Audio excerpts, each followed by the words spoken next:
Hello everyone, मैं पिंकी चौधरी आप सभी का स्वागत करती हूँ आपका अपना चैनल ज्ञान नीति टूवर्ड सक्सेस चैनल पे।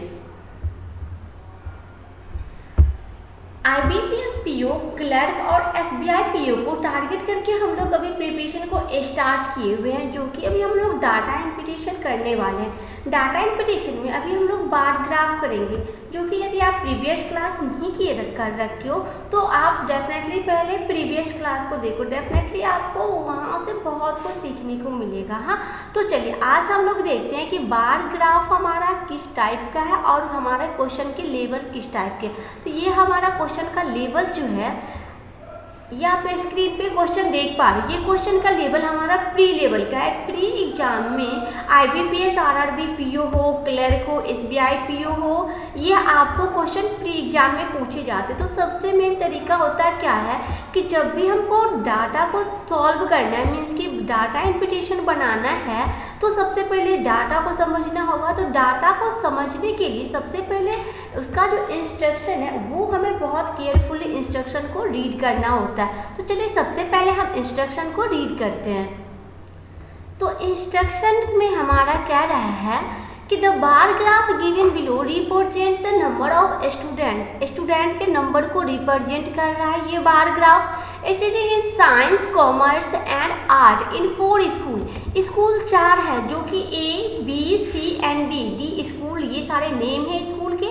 और इसमें जो है 3 सब्जेक्ट है, साइंस, कॉमर्स एंड आर्ट्स। आप देख पा रहे हो कि साइंस, ये जो ब्लू लाइन है ये साइंस का है, ये जो कॉमर्स का है ये जो है ये कॉमर्स है, और ये जो ग्रीन है ये हमारा क्या है, आर्ट्स का है। तो डाटा हमें समझ में आ गया कि ये हमारा जो है डाटा वो 4 स्कूल है और 3 हमारा सब्जेक्ट है, जो कि सभी डिफरेंट नंबर इसमें दिए गए हैं स्टूडेंट का। ठीक है, तो चलिए आगे हम क्या करते हैं, क्वेश्चन को रीड करते हैं, देन हम क्वेश्चन को सॉल्व करेंगे। तो क्वेश्चन को रीड करते हैं। सबसे पहले हमारा ये फर्स्ट क्वेश्चन है। तो फर्स्ट क्वेश्चन में क्या कह रहा है, what is the average number of students who open for commerce from the school together. तो हमारा क्या है, इसमें एवरेज निकालना है। किसका एवरेज निकालना है, एवरेज निकालना है हमें कॉमर्स का। ठीक है, कॉमर्स स्टूडेंट का हमें एवरेज निकालना है। तो चलिए हम सबसे पहले इसमें देखते हैं। तो हम एवरेज निकालने के लिए क्या करना पड़ता है, एवरेज निकालने के लिए टोटल नंबर जो है उस टोटल नंबर का सम करना पड़ता है। आप ये देख पा रहे हो रेड, जो कि कॉमर्स का है। ठीक है, तो यहाँ पे डाटा दे रखा है 228, 228 इसका है, 190 इसका दिया हुआ है, और 88 है जो कि सी का है, और डी का है जो 46 है। ठीक है, तो ये सारे नंबर को क्या करना है, कुछ नहीं, एवरेज बोला है, ये टोटल नंबर को ऐड करेंगे। और एवरेज का मतलब होता है, एवरेज जो हम निकालते हैं ना, तो एवरेज का मतलब होता है टोटल संख्या अपॉन टोटल नंबर। टोटल जो होता है, जितनी भी संख्या होती है वो अपॉन टोटल नंबर होता है। तो टोटल नंबर कितने हैं, 1, 2, 3 एंड 4 स्कूल है, तो 4 से हमको डिवाइड करना होता है। तो चलिए सबसे पहले हम ऐड कर लेते हैं। तो 200, 300, ये 300 हो गया। ठीक है, फिर इसमें ऐड करते हैं 8 दूना 16, 17, 17, 2 19 और 4 23। तो ठीक है, तो ये हमारा 23 यहाँ पे हो गया। फिर इसमें ऐड करते हैं 8, 8 दूना 16, 16 6 22। तो ये अब टोटल हमारा कितना है, 25325, 552 हुआ।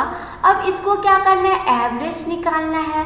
तो 552 को 4 से क्या करना पड़ेगा, डिवाइड करना पड़ेगा। तो 4 का 4, 4 तिया 12, और यहाँ पे कैरी कितना बचा 3, तो 32, तो 4 8 32।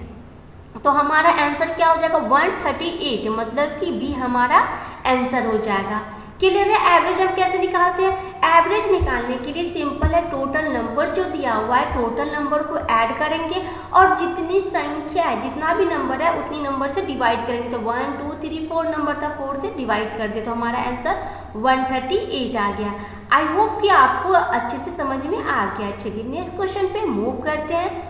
नेक्स्ट क्वेश्चन हमारा है कि what is the ratio between the total number of student from school B.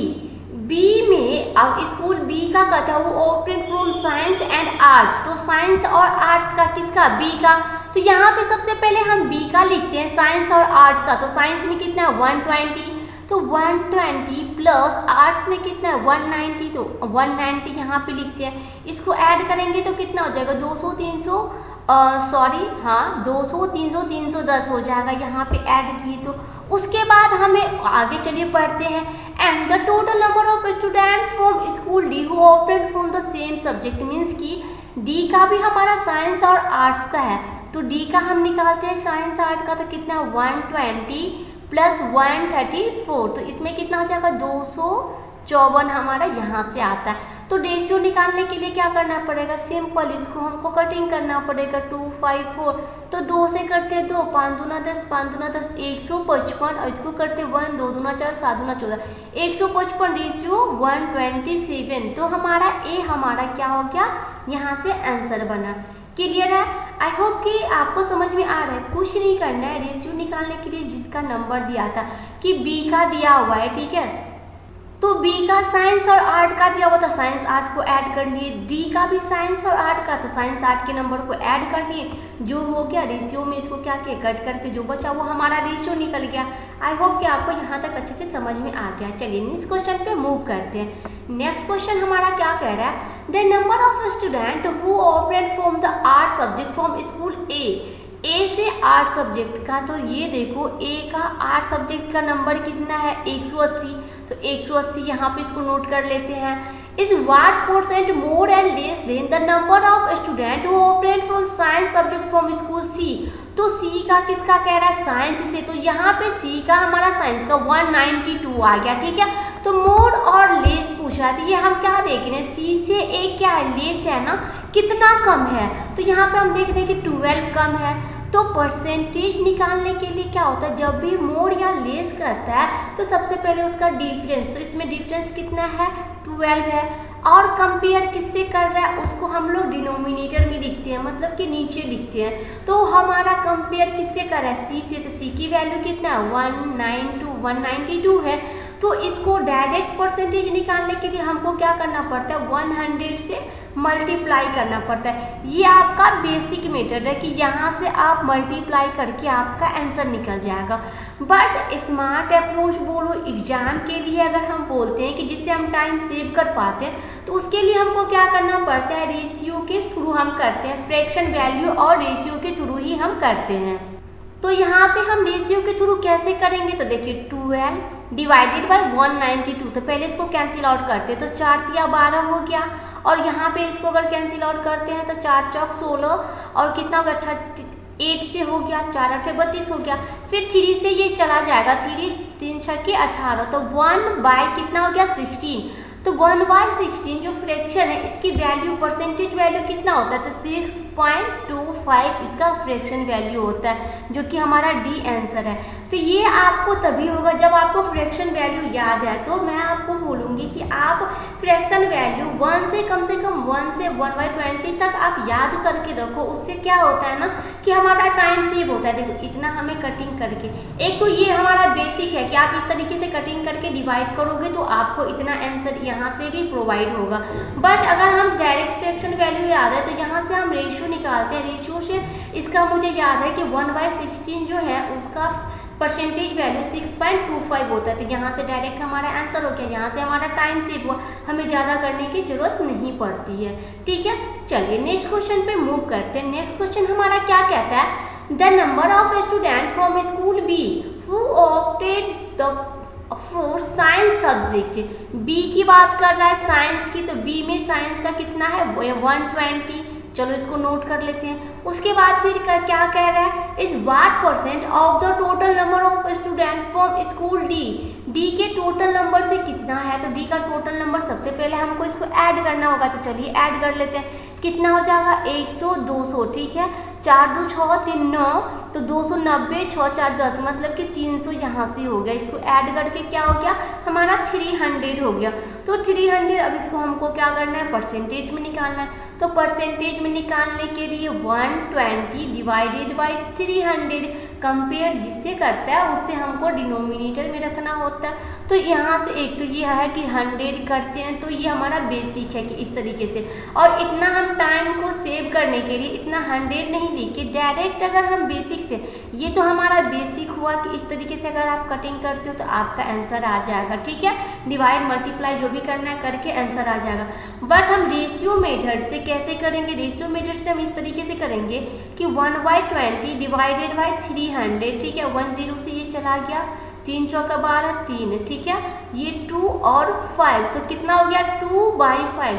मुझे पता है कि 2/5 का फ्रैक्शन वैल्यू जो होता है 2/5, इसका परसेंटेज वैल्यू कितना होता है? तो 2/5 का परसेंटेज वैल्यू होता है 40%।